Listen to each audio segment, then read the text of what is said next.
మాటలను అయితే పలకడం జరిగింది. ఈ 7 మాటలు కూడా ఎందుకు అంత ప్రత్యేకం అంటే ఆయన చివరి మాటలుగా వీటిని మన పాప విమోచన చేయడం కోసం పలికారు కాబట్టి ఈ మాటలకి చాలా ప్రాముఖ్యత అనేది ఉంది.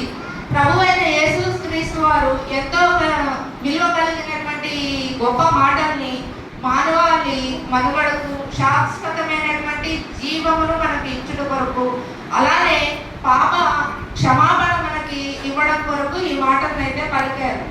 ఆ మాటలలో ఈరోజు నేను మీకు మొదటి మాటగా ఒక మాటను మీతో పంచుకోవాలని ఆశిస్తున్నాను. లూకా సువార్త 23వ అధ్యాయము 34వ వచనం. తండ్రి, మీరేమి చేయించున్నారో మీరు ఎరుగరు కనుక వీరిని క్షమించుము.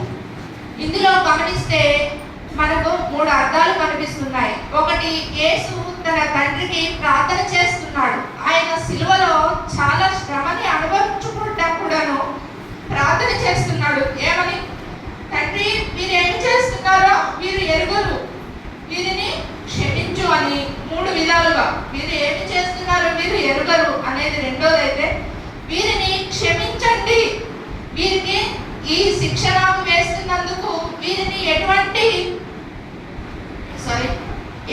కూడా శిక్ష వీరికి విధించకండి అనే ఉద్దేశంతో ఆయన ప్రార్థన చేస్తున్నారు. ఆయన తెలీదా ఆయనకి శిక్ష పడుతుంది, ఆయన ఇలా చనిపోతాడని తెలీదా? ఆయనకు తెలుసు. ఎందుకంటే ఆయన లేఖనాలలో రాసినటువంటి ఒక ఇవన్నిటిని నెరవేర్చడం కోసమే ఆయన ఈ భూలోకానికి దిగి వచ్చారు. మన పాపాలని ఆయన కడిగి వేయడానికి కోసమే, మనందరినీ తన శిలువ రక్తం ద్వారా కడిగి మనందరినీ కూడా కాపాడి పాప విమోచకుల్ని చేయడం కోసం మాత్రమే ఆయన శిలువదారి అయి ఉన్నారు.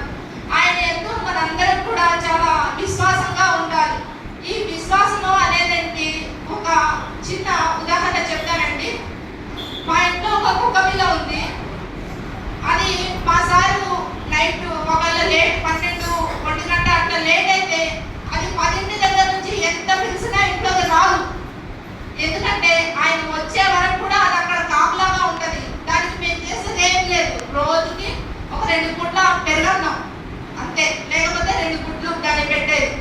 ఆ మాత్రం దానికి అది అంత విశ్వాసంగా ఉంటుంటే, మరి మన ప్రభు అయిన యేసుక్రీస్తు వారు తను ఎంతో శిక్షను అనుభవించి శిలువలో రక్తాన్ని కార్చి మన పాపాన్ని క్షమించడానికి, శిలువదారి అవ్వడానికి ఈ లోకానికి దిగివచ్చి తను ఎంతగానో శిక్షను అనుభవించి మరి మనకు ఇలాంటి గొప్ప రక్షణనిచ్చారు కదా.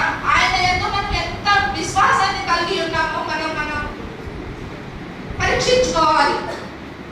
అలానే ఇక్కడ మనకి ఆయన ఇంకొకటి ఏంటంటే మాదిరికరమైనటువంటి జీవితాన్ని కూడా చూపించారు. ఆయన ఎలా బ్రతకాలి, మనం ఎలా క్షమించాలి, ఇతరులను క్షమించడం, ప్రేమించడం అనేది ఆయన మనకు నేర్పినవి. మన క్రైస్తవులలో ఉండవలసినటువంటి ముఖ్యమైన లక్షణాలు కూడా అవే అని చెప్పుకోవచ్చు. అయితే ఇక్కడ క్షమించడం మాదిరికరమైన జీవితం అంటే నేను ముగ్గురిని గుర్తు చేస్తాను. ఈ మధ్య లాస్ట్ ఇయర్ ప్రవీణ్ పగడాల గారు అందరూ వినే ఉంటారు కదా. ఆయన గురించి చనిపోకముందు చాలా కొద్ది మందికి మాత్రమే తెలుసు. కానీ ఆయన చనిపోయిన తర్వాత ఆయన చాలా స్వార్థలు ప్రకటించారు.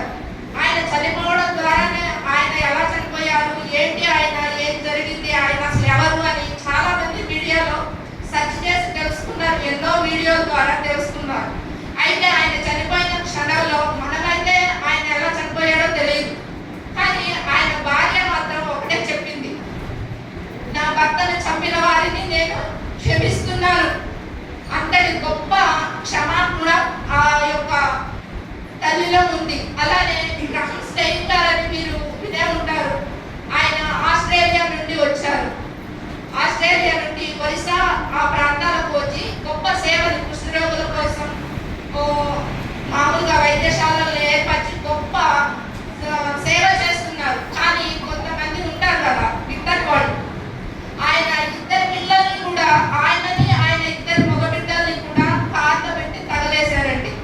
తగలబెట్టేస్తే తన భార్య చెప్పింది, నా భర్తని నా 2 బిడ్డల్ని చంపిన వారిని నేను క్షమిస్తున్నాను. ఎంతమందికి ఉంటుంది ఇలా క్షమించే గుణం? అదే మనమైతే అలా క్షమించి ఊరుకుంటామా? వీడు ఏం చేశాడు, నా భర్తని ఇలా చేశాడు, వీడిని వెంటనే శిక్ష ఇవ్వాలి, లేకపోతే నేను చంపేయాలి. అలాంటి కూడా కలిగి ఉన్నాం.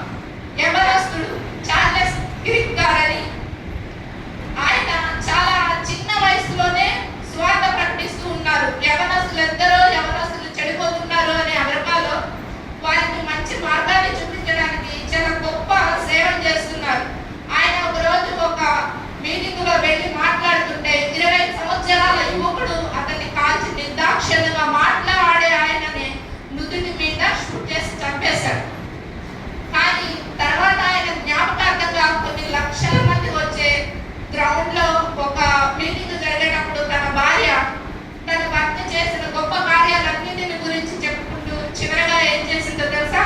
ఈ లూకా సువార్త ఇప్పుడు మనం ఏదైతే తండ్రి మీరు ఏం చేస్తున్నారో వీరు ఎరుగరు కనుక మీరు క్షమించు అని చెప్పి మనం ఏదైతే చదువుకున్నామో అదే మాట అక్కడ చదివి నా భర్తను చంపినటువంటి ఈ యవనస్తుడిని నేను క్షమిస్తున్నాను అని చెప్పింది. తెలుసా అంతటి గొప్ప లక్షణం ఎవరికి? మన క్రైస్తవులకే. కానీ మనలో అంతటి గొప్ప కనికరం, అంత గొప్ప ప్రేమ అవేవి మనలో లేవు. దయచేసి క్షమించండి ఏమన్నా తప్పుగా మాట్లాడితే. నాకైతే లేవు, మీ అందరికి ఉన్నాయో లేదో నాకైతే తెలియదు. కానీ ఎందుకంటే అంతటి ప్రేమ అయితే ఎవరు మనుషులుగా మన శరీరంతో జీవించేవాళ్ళు కాబట్టి మనలో ఉండదు. వారు గొప్పవాళ్ళు. కాకపోతే మనకు కూడా అలాంటి గొప్ప లక్షణాన్ని, అలాంటి గొప్ప మనస్సును, మన కోసం ఎన్నో అవమానాలు ఉమ్మి వేసిన త్రూట్ చేసుకొని మంచి నీళ్ళు ఇచ్చినా ఇవ్వకుండా చేరు చిరగనిచ్చిన అన్నింటినీ సహించి క్షమించి తండ్రి మీరేం చేస్తున్నారో మీరు ఎరుగురు కనుక వీరిని క్షమించుడు అని ప్రార్థించిన యేసయ్య ప్రార్థన లాగానే మనం కూడా మన జీవితాలను సరి చేసుకొని ఆయనకు మాదిరిగా ఆయన బిడ్డగా జీవించడానికి కావాల్సినటువంటి జ్ఞానాన్ని మనకి ఇవ్వమని కోరుకుంటూ ఈ అవకాశం ఇచ్చిన అయ్య గారికి వందనాలు తెలియజేస్తూ తప్పులుంటే క్షమించండి. మీ అందరికీ వందనాలు.